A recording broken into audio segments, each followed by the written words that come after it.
दुर्गा चालीसा याद होगी, शिव चालीसा याद होगी, हनुमान चालीसा याद होगी। आपने सबको याद किया, चारों वेदों को पढ़ा, छहों शास्त्रों को पढ़ा, 68 तीर्थों पे गए, लेकिन आपने कभी अपने बच्चों को ये नहीं बताया कि हमारे लिए हमारी बहनों को पढ़ने का जो अधिकार दिलवाया, वो हमारे बीच में जिन्होंने ये संघर्ष किया, जिन्होंने हमारी माताओं और बहनों को पढ़ने का अधिकार दिया, वो कोई और नहीं, माता सावित्रीबाई फुले थी, जिनको आपके बच्चों को, अपनी बेटियों को याद रखना चाहिए, उसकी जीवन संगिनी को याद रखना चाहिए कि जिन बच्चों को यहाँ अवार्ड मिला है, जिनकी बदौलत मिला है, जिससे पढ़ने का अधिकार मिला है, वो आज ही जाएं और आज ही अपने घर में रिसेप्शन के अंदर बाबा साहब की तस्वीर तो कम से कम लगाएं, जिनकी बदौलत आपके बच्चे को IAS, IPS, डॉक्टर, इंजीनियर और यहाँ अवार्ड लेने का मौका मिल रहा है। जय भीम की बात तो सब करते हैं, अधिकार की बात सब करते हैं, बाबा साहब ने ये किया, बाबा साहब ने वो किया, और जिन बात थोड़ी सी गलत हो जाएगी, जिन्होंने हमें कुछ नहीं दिलवाया, उन्होंने अपनी दीवारों को देवताओं की दीवारों से पाट के रखा है और बाबा साहब को छुपा के रखा है। आज कसम खा के जाओ कि अपने घरों में, अपने रिसेप्शन में, अपने ड्राइंग रूम में बाबा साहब की तस्वीर लगाओगे।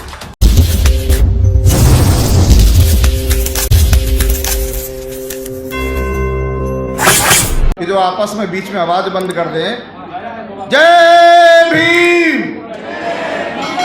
जय भीम, आवाज ही नहीं आ रही है। जिसकी बदौलत आपके बच्चे यहाँ पर अवार्ड लेने के लिए बैठे हुए हैं, कम से कम उसके लिए तो आवाज लगा दीजिएगा। बोलिए बच्चे दोनों हाथ उठा करके, जय भीम। फिर भी कुछ लोगों के हाथ रह गए हैं नीचे। साथियों, मैं ज्यादा लंबी चौड़ी भाषण नहीं दूंगा, ज्ञान की बात नहीं करूंगा, बहुत छोटी सी बात रखूंगा आप लोगों के सामने। जिस देश में कीकर पूजता हो, कीकर का पेड़, पीपल पूजता हो, नीम पूजता हो, केला पूजता हो, आम का पेड़ पूजता हो, कुत्ता पूजता हो, घोड़ी पूजती हो, गधा पूजता हो, छपकली पूजती हो, छछूंदर पूजती हो, चूहे पूजते हो, और जहां हमें पानी पीने का तक अधिकार ना हो, ऐसी जिल्लत की जिंदगी से शान की जिंदगी दिलाने वाले बाबा साहब डॉक्टर भीमराव अंबेडकर जी के चरणों में नतमस्तक प्रणाम करके अपनी बात को शुरुआत करता हूं।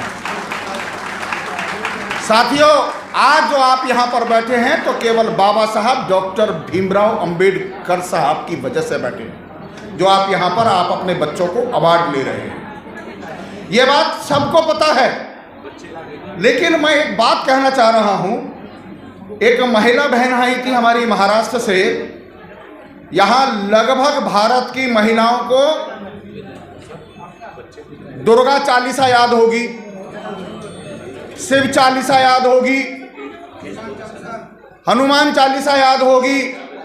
आपने सबको याद किया, चारों वेदों को पढ़ा, छहों शास्त्रों को पढ़ा, 68 तीर्थों पे गए, लेकिन आपने कभी अपने बच्चों को ये नहीं बताया कि हमारे लिए हमारी बहनों को पढ़ने का जो अधिकार दिलवाया, वो हमारे बीच में जिन्होंने ये संघर्ष किया, जिन्होंने हमारी माताओं और बहनों को पढ़ने का अधिकार दिया, वो कोई और नहीं, माता सावित्रीबाई फुले थी, जिनको आपके बच्चों को, अपनी बेटियों को याद रखना चाहिए, उसकी जीवन संगिनी को याद रखना चाहिए।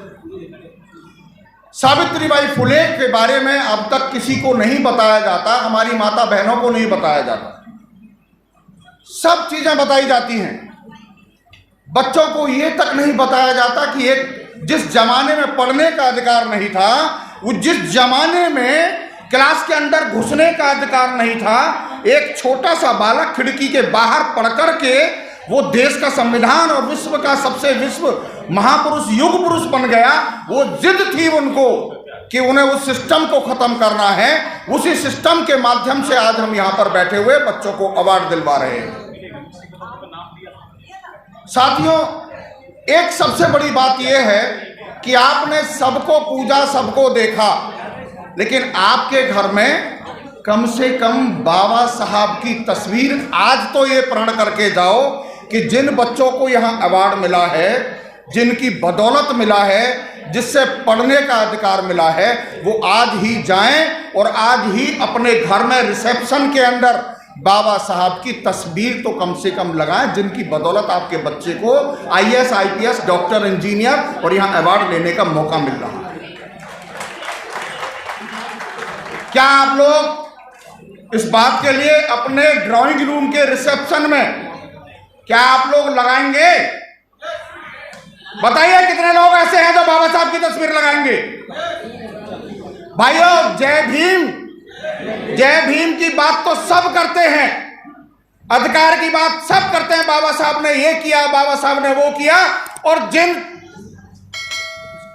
बात थोड़ी सी गलत हो जाएगी, जिन्होंने हमें कुछ नहीं दिलवाया, उन्होंने अपनी दीवारों को देवताओं की दीवारों से पाट के रखा है और बाबा साहब को छुपा के रखा है।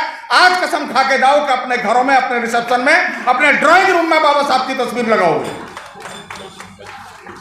एक बात आपको पता है, देश की जो हमारी पीढ़ी है, ये युवा पीढ़ी, जो बच्चे हैं, 45,000 सरस्वती विद्या मंदिर हैं। कितने? 45,000 सरस्वती विद्या मंदिर, जहां पर बच्चों को मानसिक तौर पर देश को, उनकी वेदों की संस्कृति को पढ़ाया जाता है। और हम हैं कि हम अपने बच्चों को बाबा साहब तक नहीं पढ़ा पाए, सावित्रीबाई फुले तक नहीं पढ़ा पाए। आज से हमें उनका जीवन संघर्ष पढ़ाना चाहिए। ये एक छोटी सी बात है जिसको बच्चों के लिए पढ़ाना बहुत आवश्यक है। मेरे पास पर्ची आई है, मैं बहुत बातें कहना चाह रहा था, लेकिन आज बड़ा गंभीर विषय है कि आज आपके बच्चे आईएएस बने, इंजीनियर बने, डॉक्टर बने, लेकिन एक चीज़ तो आपको ध्यान रखनी होगी, यहाँ पर जो पेरेंट्स आए हैं, कि जिन सरकारी नौकरियों की बदौलत आपने अपने बच्चों को यहाँ तक पढ़ाया लिखाया है, उन सरकारी नौकरियों को आज के वर्तमान हालात ने बिल्कुल पूर्ण रूप से ख़त्म कर दिया है। आईएएस कैडर में भी जॉइंट सेक्रेटरी डायरेक्ट लेवल पर रखने के लिए मुहिम शुरू हो गई है। लोकतंत्र खतरे में है। इसको बचाने के लिए आपको अपने पेरेंट्सों को, बच्चों के पेरेंट्सों को ध्यान देना होगा। उसे बचाना बहुत जरूरी है। कॉन्स्टिट्यूशन को बचाना बहुत जरूरी है। लोकतंत्र को बचाना बहुत जरूरी है। नहीं तो हमारे बच्चों की पढ़ाई लिखाई व्यर्थ जाएगी, क्योंकि सारी की सारी सरकारी नौकरियां ठेकेदारी में जा रही हैं, सारी संस्थाएं सारी की सारी प्राइवेटाइजेशन हो रही हैं। आपको इस पर ध्यान देना होगा। ये राजनीतिक नहीं, ये गैर राजनीतिक नहीं, ये हमारे जीवन का रास्ता है, जिससे हम लोगों को तरक्की का रास्ता मिला है। ये जीवन का हमारा रास्ता है, जिससे हम लोग पढ़ लिख करके ऑफिसर बने हैं और हमारे बच्चे पढ़ लिख करके इंजीनियर, डॉक्टर और आईएएस बन रहे हैं। इसलिए मैं आप लोगों के सामने दो तीन चीज और एक कहूंगा कि जो लोग, बेशक ये यूट्यूब चैनल जो हमारा सोशल मीडिया है, ये इस मेरी बात को वायरल करें कि दोस्तों, आज की डेट में इतना युवा बेरोजगार है कि कावड़ लेने के लिए पिछड़ी जाति और दलित जाति का ही सबसे ज्यादा कावड़ यात्रा ढो रहा है, जिससे आईएएस नहीं बनेंगे, आईपीएस नहीं बनेंगे, ना डॉक्टर बनेंगे, ना इंजीनियर बनेंगे। आपने योग्यता प्राप्त की है, आप योग्य हैं, आप पढ़े लिखे हैं। आप अपने पड़ोसियों को, आप अपने बच्चों को इन चीज़ों से अवगत कराइए कि आपका रास्ता शिक्षा के विद्यालय से आपको इंजीनियर बनाएगा, आपको डॉक्टर बनाएगा, आपको आईएएस बनाएगा, आपको देश का अधिकार बनाएगा, आपको देश का अधिकारी बनाएगा। सत्ता में राजनीति पढ़ाना बहुत जरूरी है। एजुकेशन के साथ साथ अपने बच्चों को सोशल नेटवर्किंग, सोशल जो समाज में एक्टिविटी हो रही है, उनको भी अवगत कराना बहुत जरूरी है। साथियों, बार बार मुझे मैसेज मिल रहा है, ज़्यादा समय नहीं ले रहा हूँ, मैं अपनी बात यहीं समाप्त कर रहा हूँ। एक बार मेरे साथ दोनों हाथ उठा करके अगर मेरी बात पसंद आए तो आज ही अपने घर में बाबा साहब की तस्वीर रखिएगा, माता सावित्रीबाई फुले की तस्वीर रखिएगा, और इनके ऊपर एक और महात्मा ज्योतिबा फुले जो हमारे राष्ट्रपिता हैं, उनकी तस्वीर जरूर रखिएगा, जिन्होंने हमारे लिए, महिलाओं के लिए, बहन बेटियों के लिए शिक्षा का अधिकार दिलवाने के लिए अपनी पत्नी को पढ़ा लिखा करके उन्होंने इस देश की महिलाओं को पढ़ने का अधिकार दिलवाया। इसलिए आज मैं एक बार सब फिर लोगों को पुनः धन्यवाद देता हूं, और इस कार्यक्रम के आयोजकों को मैं धन्यवाद देता हूं, बार बार धन्यवाद देता हूं। मेरे साथ एक बार बोलेंगे दोनों हाथ उठा करके, जय भीम।